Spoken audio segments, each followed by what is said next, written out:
একা থাকাটা এতটাও সহজ না। আজকে চলে গিয়েছিলাম বাজারে, তারপর কিনলাম মাছ মাংস যা লাগে প্রতি মাসে একবারে কিনি। ফ্রুটসও কিনেছিলাম, সেই সাথে কিনেছি অনেক ভেজিটেবল। রাস্তায় পানি জমে হয়েছে এক বেহাল দশা। হ্যালো, আসসালামু আলাইকুম, কেমন আছেন সবাই? আজকের দিনটা শুরু হলো একদম সাধারণ ভাবেই।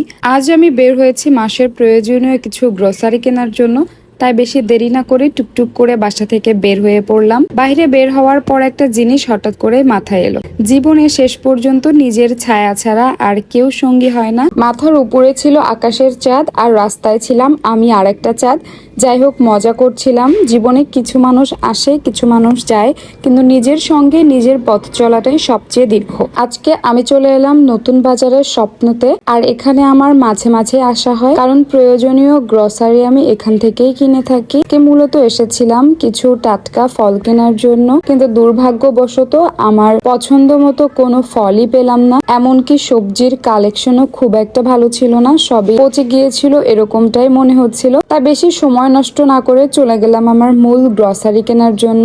স্বপ্নতে গেলে আমার মনে হয় একের ভিতর সব, মানে একটা শপে সবকিছু পাওয়া যায়। ভেজিটেবল থেকে শুরু করে গ্রসারি, আপনার দৈনন্দিন জীবনে যা যা লাগে সবকিছুই কিন্তু আপনি একসাথে পেয়ে যাবেন স্বপ্নতে। সেই জন্য আমি মাঝে মাঝে স্বপ্নতে যাই, কারণ আমার এত সময় থাকে না যে দোকানে ঘুরে ঘুরে কিনবো কিছু। আমার বাদাম প্রয়োজন ছিল, এই জন্য আমি বাদাম নিয়ে ফেললাম। এরপর আমি আরো দেখতেছিলাম যে কি কি নেওয়া যায়। পরে আমি একটু পরেই একটা মিক্স খিচুড়ি নিয়ে নিলাম। আমি ঝুড়ি না নিয়েই সবকিছু নেওয়া শুরু করেছিলাম, তাই আমার একটা ঝুড়ি দরকার ছিল। আমি মোস্তাকিমকে বললাম যে আমাকে একটা ঝুড়ি নিয়ে এসে দাও। ও মোস্তাকিম হচ্ছে আমার ফ্রেন্ড, ওর সাথে আমি মূলত বের হয়েছিলাম। এরপর একে একে আমার যা যা লাগছিল, কিসমিস থেকে শুরু করে কাজু বাদাম সবকিছু। আমার গোলমরিচ দরকার ছিল, সাদা গোলমরিচ, কালো গোলমরিচ, আমি দুটোই নিয়েছি স্বপ্ন থেকে। আর আমার এই জিনিসগুলো সবসময় স্বপ্ন থেকেই নেওয়া হয়, আর আমার মনে হয় তারা সবসময় বেস্ট কোয়ালিটিটাই প্রোভাইড করে। আমি বসে বসে নিচে দেখছিলাম যে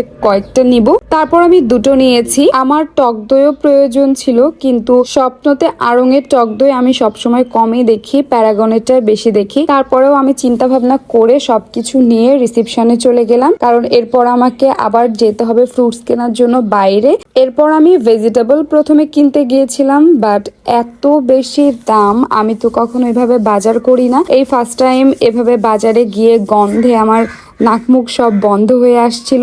আপনারা কে কে এভাবে বাজার করেন অবশ্যই কমেন্ট করে জানাবেন। এরপর ভেজিটেবল কেনা শেষ করে আমি কিনবো ফ্রুটস, বা নতুন বাজারে সব ফ্রুটসের অনেক অনেক বেশি দাম চাচ্ছিল। এরপর আমি চলে যাই নতুন বাজার থেকে বাড্ডাতে, কারণ বাড্ডাতে একটু কম মূল্যে আমি সবগুলো ফ্রুটস পেয়ে যাই। সাথে আমি কিন্তু বিটরুটসও কিনেছিলাম। এরপর আমাদের বাসায় যাবার পালা। আমার ভিডিওগুলো যদি আপনাদের ভালো লাগে অবশ্যই আমার পেজটাকে ফলো করবেন, লাইক কমেন্ট তো করবেন। আমার ইউটিউব চ্যানেলে গিয়ে সম্পূর্ণ ভিডিওটা দেখতে পারেন। দেখা হবে আপনাদের সাথে অন্য কোনো ভ্লগে, আড্ডা হবে, গল্প হবে।